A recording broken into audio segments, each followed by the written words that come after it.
कबीर अर्थात महान या श्रेष्ठ, ये शब्द अरबी भाषा का है जिसका अर्थ होता है महान या श्रेष्ठ, विशेषण है। और ये ऐसे संत का नाम है जिसने मध्यकालीन समाज को बहुत गहरे तक प्रभावित किया। नमस्कार, आप देख रहे हैं हिंदी स्टार विद सुरेश कुमार और आज हम पढ़ने जा रहे हैं कक्षा 9 कबीर की साखियां। मान सरोवर सुभर जल, हंसा केली कराएं, मुक्ता फल मुक्ता चुगें, अब उड़ी अनत न जाए। कबीर यहां पे कह रहे हैं कि मान सरोवर में, मान सरोवर सुभर, सुभर मतलब पूरी तरह से भरा हुआ, और मान सरोवर मतलब एक सरोवर का नाम है जो हमारे धार्मिक कल्पना के अनुसार कैलाश मानसरोवर है, हिमालय पर्वत के उस पार है, जो आज की तारीख में चीन के कब्जे में। लेकिन जैसा मैं आपको बता रहा हूं, कबीर जो साखी लिखते हैं उसके दो अर्थ होते हैं, एक सामान्य अर्थ, दूसरा उसका संकेतार्थ होता है, जो भक्ति अर्थ होता है, भावार्थ होता है, एक अलग होता है। तो मैं दोनों आपको यहां बताऊंगा। तो कबीर कह रहे हैं कि मान सरोवर सुभर जल, मान सरोवर पानी से पूरी तरह भरा हुआ है, और हंसा केली कराए, हंस उसमें कीड़ा कर रहा है। केली मतलब क्रीड़ा, क्रीड़ा का मतलब खेलना। कबीर कह रहे हैं कि मान सरोवर पूरी तरह से पानी से भरा हुआ है। सुभर मतलब पूरी तरह से भरा हुआ, अच्छी तरह भरा हुआ। जल, जल से भरा हुआ। हंसा, हंस, हंस आप समझते होंगे। केली कराएं, केली कर रहा है अर्थात क्रीड़ा कर रहा है, अर्थात खेल रहा है। केली मतलब क्रीड़ा या खेलना। और मुक्ता फल मुक्ता चुगे, मुक्ता फल का मतलब होता मोती, तो मोती चुन रहा है। कैसे? मुक्त होकर, मुक्ता फल मुक्ता चुगे, मुक्त होकर के मोती चुन रहा है। अब उड़ी अनत न जाए, अब उड़ करके अनत, अन्यत्र कहीं, अन्यत्र को उन्होंने क्या कह दिया? अनत। अब वो उड़ के कहीं और नहीं जाना चाहता है। ये हुआ सामान्य अर्थ, इसी को बोलते हैं अभिधात्मक अर्थ। लेकिन इसका लक्ष्यार्थ या व्यंग्यार्थ क्या है? कबीर साहब यहां क्या कह रहे हैं? क्योंकि इतना बड़ा संत कवि इतनी सी बात कहने के लिए इतनी बड़ी कविता, इतनी बड़ी साखी नहीं रचेगा। अब कबीर कह रहे हैं कि मान सरोवर, मन रूपी सरोवर, हमारी धार्मिक मान्यता के अनुसार, संतों की मान्यता के अनुसार, यह संसार क्या है? एक भवसागर है। और मैं तो ये मानता हूं कि संसार भवसागर नहीं, भावनाओं का सागर है। और इस भावनाओं के सागर में जीव डूबता उतराता रहता है। आप खुद कल्पना करके देखिएगा कि हम लोग अपनी भावनाओं के वशीभूत होकर के ही हंसते हैं, खुश होते हैं, गुस्से में आते हैं, क्रोध में आते हैं, और जाने क्या क्या करते हैं। तो सारा कार्य व्यापार हमारा भावनाओं के वशीभूत होकर ही होता है। आइए टॉपिक पर फिर से आ जाते हैं, ज़्यादा दूर नहीं ले जाऊंगा आपको। तो कबीर कह रहे हैं कि ये मान सरोवर, मन रूपी सरोवर में जीव रूपी हंस, हंस किसका प्रतीक? यहाँ जीव का है, आत्मा का प्रतीक है। प्रश्न आपसे पूछा जाता है परीक्षा में कि हंस इस साखी में किसका प्रतीक है? तो आत्मा का प्रतीक है। तो मन रूपी सरोवर में आत्मा रूपी हंस क्या कर रहा है? केली कर रहा है, खेल रहा है, क्रीड़ा कर रहा है। और मुक्ता फल मुक्ता चुगे, मुक्त होकर के मोती चुन रहा है। जैसे मानसरोवर में हंस मुक्त होकर के मोती चुनता है और उसको लगता है बस यही दुनिया, इसके अलावा और कोई दुनिया नहीं है, सब कुछ यही है। दिल कहे रुक जा यहीं पर कहीं, जो बात है इस जगह पर कहीं पर नहीं। उसे लगता है सब कुछ यही है, इसके अलावा और कुछ नहीं। किसको? उस हंस को। उसी प्रकार से यह आत्मा रूपी हंस इस शरीर में आकर के, इस शरीर में प्रवेश होकर के इस संसार के माया जाल में ऐसे उलझ जाता है, ऐसा बंध जाता है कि उसको लगता है कि इसके अलावा और दुनिया कुछ नहीं, सब कुछ यही है। मेरा घर, मेरी बीबी, मेरे बच्चे, मेरे अपने सगे संबंधी, रिश्तेदार, धन दौलत, घर गाड़ी बंगला, सब यही दुनिया, उसके अलावा कुछ है नहीं। खूब प्रसन्न होकर के मोती चुनता रहता, मतलब सुख सुविधा भोगता, और इसी में सब कुछ भूल जाता है। ये यहां पर कबीर, जबकि सच्चाई ये नहीं, माया है। तो कबीर क्या कह रहे हैं कि जिस प्रकार से हंस मान सरोवर में मुक्त होकर के मोती चुनता रहता है, उसी प्रकार से यह आत्मा रूपी हंस इस शरीर में आकर के इस संसार के माया मोह में, संसार के माया जाल में बंध करके सब कुछ इसी को समझ लेता है और इसको छोड़ के और कहीं नहीं जाना चाहता है, यहीं मस्त रहता है। मुझे लगता है अर्थ समझ में आ गया होगा, और अगर अर्थ समझ में ना आया हो तो कमेंट करके बताइएगा। अगली साखी मैं लेता हूं, प्रेमी ढूंढत मैं फिरों, प्रेमी मिले न कोय, प्रेमी को प्रेमी मिले सब विस्मृत होए। कबीर साहब यहां क्या कह रहे हैं कि मैं प्रेमी को ढूंढता फिर रहा हूं, लेकिन कोई प्रेमी मिल नहीं रहा है। और फिर प्रेमी मिलता किसको है? प्रेमी को ही प्रेमी मिलता है, और जब प्रेमी को प्रेमी मिल जाता है तो सारा विष अमृत हो जाता है। यह हुआ साधारण अर्थ, लेकिन इसका व्यंगार्थ देखते हैं, लक्ष्यार्थ देखते हैं, जो कबीर साहब कहना चाहते हैं। मैंने कहा है कि कबीर साहब बात कुछ और कहते हैं लेकिन संकेत कहीं कुछ और करते हैं।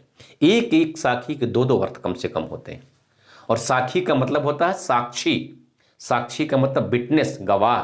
तो कबीर साहब कोई बात कहते हैं तो वो साक्ष्य के साथ प्रस्तुत करते हैं। कोई बात कहते हैं तो अपनी बात को सिद्ध करने के लिए उसके लिए विटनेस देते हैं, साक्ष्य देते हैं, गवाही देते हैं, वही साखी है। आपसे परीक्षा में पूछा जा सकता है कि साखी क्या है, साखी किसे कहते हैं? तो यही है साखी, कि किसी भी बात को अगर कबीर साहब कह रहे हैं तो उसको कैसे प्रस्तुत कर रहे हैं, उसके लिए कौन सा साक्ष्य प्रस्तुत कर रहे हैं, वही है साखी।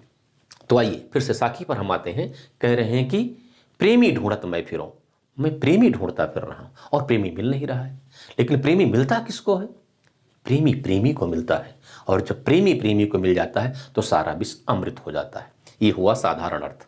कबीर के अनुसार इसका दूसरा अर्थ क्या? दूसरा अर्थ है, यहां प्रेमी कौन है? यहां प्रेमी ईश्वर है, परमपिता परमेश्वर है। कबीर साहब कह रहे हैं कि मैं उस परमपिता परमेश्वर को ढूंढता फिर रहा हूं, लेकिन मिल नहीं रहा। फिरूं ढूंढता मैं कदा तौबा तौबा, मैं हर जगह ढूंढता फिर रहा हूं, काबा, काशी, मंदिर, मस्जिद, कहीं नहीं है, मिल नहीं रहा है। तो फिर मिलेगा किसको और कैसे? प्रेमी प्रेमी को मिलता है। ईश्वर, वो परमपिता परमेश्वर, वो कब मिलेगा? जब आपके हृदय में प्रेम होगा, अपार प्रेम का सागर होगा।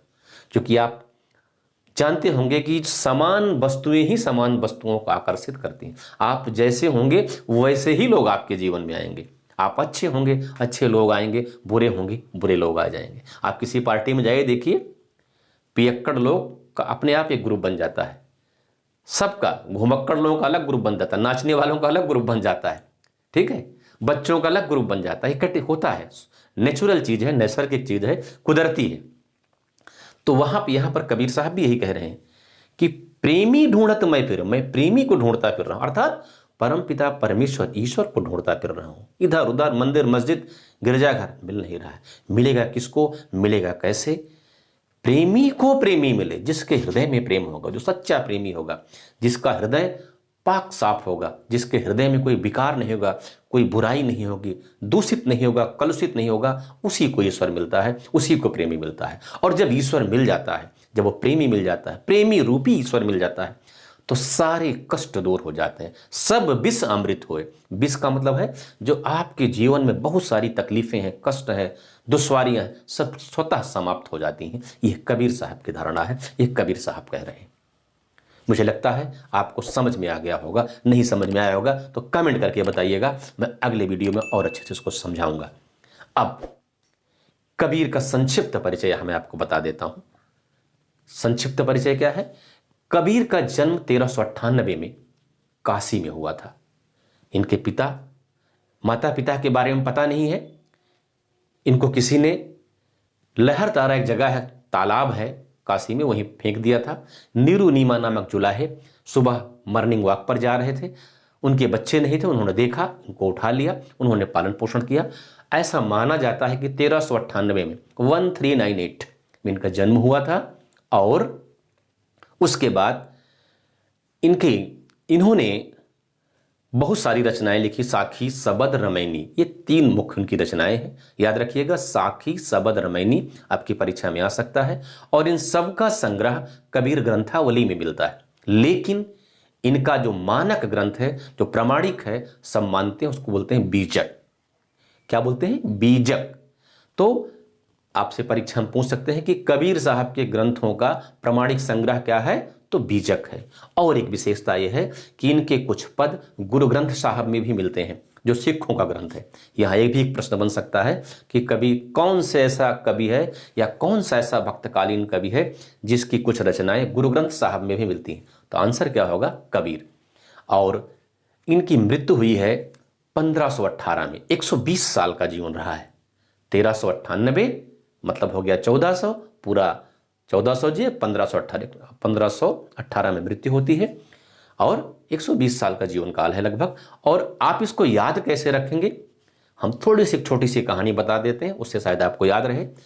कहा जाता है कि काशी में जो मरता है उसको स्वर्ग होता है, पक्का टिकट कंफर्म है, स्वर्ग पहुंचना ही पहुंचना है उसको, स्वर्ग में जाना है, उसको स्वर्ग जाने से कोई रोक नहीं सकता, एकदम फाइनल है। तो कबीर को ऐसा लगा कि अगर काशी में मरने से मुझे स्वर्ग मिलेगा तो मेरी इतनी भक्ति, इतनी साधना, इतनी ईश्वर में आस्था का मतलब क्या है। इसीलिए लोक में एक कहावत है, जो कबीरा कासिन मां तो रामे के कौन निहोर, अर्थात जब कबीर काशी में ही मरेगा तो राम का क्या एहसान, हमारे परमपिता परमेश्वर ईश्वर का क्या एहसान। इसलिए उन्होंने डिसाइड किया कि मैं ऐसी जगह मरूंगा जहां पक्का नरक हो, फुल गारंटी हो नरक होने की।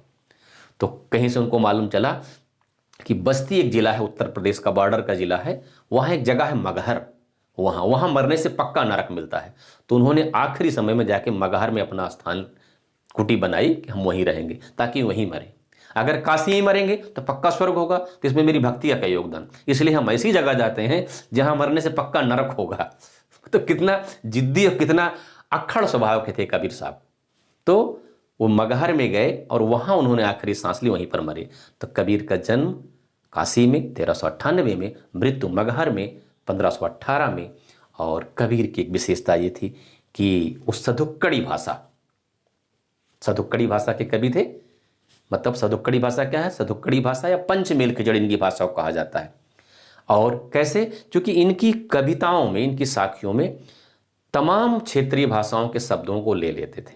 ऐसा क्यों करते थे, ऐसा इसलिए करते थे ताकि आम आदमी को उनकी भाषा समझ में आ जाए। जो लोग बोलते थे वो भाषा के पीछे नहीं भागते थे, उनका मकसद ये होता था कि हमारी बात हम जिसको सुनाना चाह रहे हो समझ जाए, आसानी से वहां तक पहुंच जाए, जनमानस तक, जनभाषा में। तो अगर अपनी बात को कहने के लिए उन्हें राजस्थानीय कुछ शब्द लेना पड़े चलेगा, ब्रज लेना पड़ेगा चलेगा, अवधि लेना पड़ेगा चलेगा, शब्द को तोड़ना मरोड़ना पड़ेगा तब भी चलेगा। इसीलिए कबीर को हजारी प्रसाद ने वाणी का डिक्टेटर कहा है। क्या कहा है, वाणी का डिक्टेटर कहा है। और इन्होंने जन भाषा में कविता लिखने के कारण, लोक भाषा में करीब होने के कारण, ये बड़ी से बड़ी दार्शनिक बात को बड़े सरल शब्दों में कह देते हैं और आदमी समझ जाता है। जैसे अभी आपको मैंने बताया कि प्रेमी ढूंढत मैं फिरो, प्रेमी मिले न कोई, और प्रेमी को प्रेमी मिले सब विस्मृत हो। मतलब देखिए कि ये यहां बताना चाह रहे हैं कि ईश्वर उसको प्राप्त होता है जिसका हृदय स्वच्छ होता है, जिसका मन कलुषित नहीं होता है, पाक साफ होता है। हृदय होना चाहिए, कर्मकांड दिखावा बाह्यडंबर नहीं होना चाहिए। जिसका दिल साफ होगा, जिसमें प्रेम होगा, प्रेम का सागर हिलोरे ले रहा होगा, उसी को ईश्वर मिलेगा, क्योंकि वो तो प्रेम का बहुत बड़ा भंडार है, प्रेम का सागर है, प्रेम का साक्षात स्वरूप है। तो इस बात को बताने के लिए क्या कह रहे हैं, प्रेमी ढूंढत मैं फिरो, प्रेमी मिला न कोई, प्रेमी को प्रेमी मिले सब विस्मृत होए। ये कबीर की विशेषता है। अब इस पर आधारित प्रश्नों को देख लेते हैं। मान सरोवर का आशय क्या है। अब मैं प्रश्नों की चर्चा कर रहा हूं कि जो दो पद मैंने आपको बताए, इस पर कैसे कैसे प्रश्न आ सकते हैं, किस तरह के प्रश्न आ सकते हैं। तो पहला प्रश्न मैं ले रहा हूं कि मान सरोवर का आशय क्या है। मैंने व्याख्या के दौरान ही बताया, मान सरोवर अर्थात पवित्र सरोवर जिसमें हंस विहार करते हैं। एक मैंने बताया था कि कैलाश मानसरोवर, लेकिन इसका दूसरा अर्थ क्या है, पवित्र मन या मानस। पवित्र मन हमारा जिसमें आत्मा रूपी हंस विहार कर रहा है। दो अर्थ है मानसरोवर का। मानसरोवर का आशय क्या है, अर्थात मानसरोवर किसे कहते हैं, या मानसरोवर का मीनिंग क्या है, या what is the meaning of Mansarovar आपकी भाषा में। तो यह है इस साखी के अनुसार मानसरोवर वो जिसमें हंस विहार करते हैं, मतलब हंस सरोवर में घूम रहे हैं, तैर रहे हैं और मोती चुन रहे हैं। और दूसरा पवित्र मन है या हमारा मानस है जिसमें आत्मा रूपी हंस विचरण कर रहा है और संसार रूपी सागर से मोती चुन रहा है, अर्थात संसार रूपी सुख को भोग रहा है। ये हुआ इसका अर्थ। दूसरा लेता हूं, जो दूसरी साखी थी कि प्रेमी ढूंढत मैं फिरो, प्रेमी मिले न कोई, उस पर आधारित एक प्रश्न लेते हैं। वो प्रश्न क्या है, सच्चे प्रेमी की कसौटी क्या है। या इसी को घुमा के पूछ लेगा कि कबीर की साखी के अनुसार स्पष्ट कीजिए कि सच्चा प्रेमी कैसा होता है या कौन होता है। तो क्या है? सच्चा प्रेमी वो होता है जिसका मन विकारों से दूर होता है, अर्थात उसके मन में कोई विकार, कोई दुर्भावना, ईर्ष्या, द्वेष, राग, लोभ, मोह, काम, क्रोध कुछ भी नहीं है। ऐसा मन जिसमें जो लोभ, मोह, काम, क्रोध, ईर्ष्या, द्वेष से मुक्त हो, अर्थात विकारों से मुक्त हो और पवित्र हो, वही होता है सच्चा प्रेमी। इस पवित्रता का असर मिलने वाले पर पड़ता है।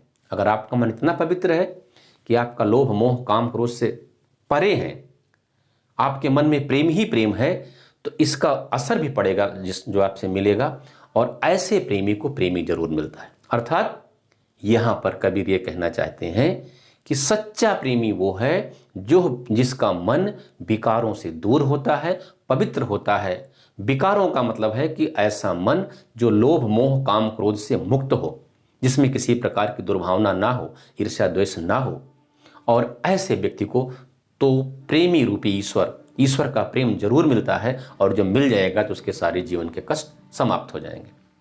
अगला प्रश्न मैं लेता हूं, और अगला प्रश्न यह है कि हंस किसका प्रतीक है और वह मानसरोवर छोड़कर अन्यत्र क्यों जाना नहीं चाहते? तो मैंने व्याख्या के दौरान बताया है कि हंस जीवात्मा का प्रतीक है। कबीर ने यहां जीवात्मा को हंस कहा है, और वह मानसरोवर को छोड़कर अन्यत्र क्यों नहीं जाना चाहता है? एक अर्थ ये कि मानसरोवर में मुक्त होकर मोती चुग रहा है। दूसरा, अगर हम जीवात्मा के संदर्भ में लेते हैं तो क्या हुआ कि जो आत्मा इस शरीर में आ गई है, इस संसार रूपी सुख को भोग रही है, इसी संसार को सच मान रही है कि मेरा घर, मेरी बीबी, मेरे बच्चे, मेरा धन, दौलत, जायदाद, सब कुछ यही दुनिया और बाकी दुनिया है ही नहीं।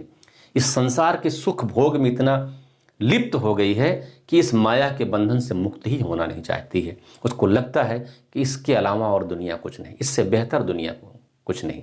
इसलिए हंस यहाँ किसका प्रतीक है? जीवात्मा का प्रतीक है, और इस संसार रूपी सुख को भोगने में इतनी लिप्त है, इतनी व्यस्त है कि इसको छोड़कर और कहीं जाना नहीं चाहती। जैसा मैंने आपको पहले बताया कि कुछ प्रश्नों को भी हम बताएंगे, तो अभी आपको मैंने कुछ विस्तृत उत्तरीय प्रश्न बताए। अब ऑब्जेक्टिव कैसे आएगा, मल्टीपल चॉइस, उसको बता देते हैं। पहला सवाल कि कबीर का अर्थ क्या है? तो मैंने व्याख्या में ही बता दिया, कबीर का अर्थ है महान या श्रेष्ठ, जो अरबी भाषा का शब्द है और जो कि विशेषण है। दूसरा, कबीर का जन्म कब और कहां हुआ? 1398 में हुआ। कहां पर हुआ? काशी में हुआ। तीसरा प्रश्न, कबीर के माता पिता का नाम क्या था? नीरू नीमा। देखिए, मैं चारों ऑप्शन नहीं लिखूंगा, नहीं तो ज्यादा समय लगेगा। मैं जो ऑब्जेक्टिव आएंगे उसका वन लाइन के रूप में बता दे रहा हूं। आप सही आंसर याद रखिए, वहां तमाम गलत आंसर आएंगे, गलत आंसर को छोड़ दीजिए, सही को पकड़ लीजिए, आपका काम हो गया। अब मैं यहां आपको 4 ऑप्शन बताऊं, फिर आपका समय जाएगा तो दिक्कत है। तो मेरा तो यही स्टाइल रहता है कि सही को पकड़ो, गलत अपने आप छूट जाएगा। तो माता पिता का नाम नीरुनीमा। मृत्यु कहाँ हुई? मगहर में। क्यों हुई थी मैंने बता दिया है कहानी के रूप में। अगर नहीं सुने हो तो वीडियो को पॉज करके या पलट के फिर देख लीजिएगा।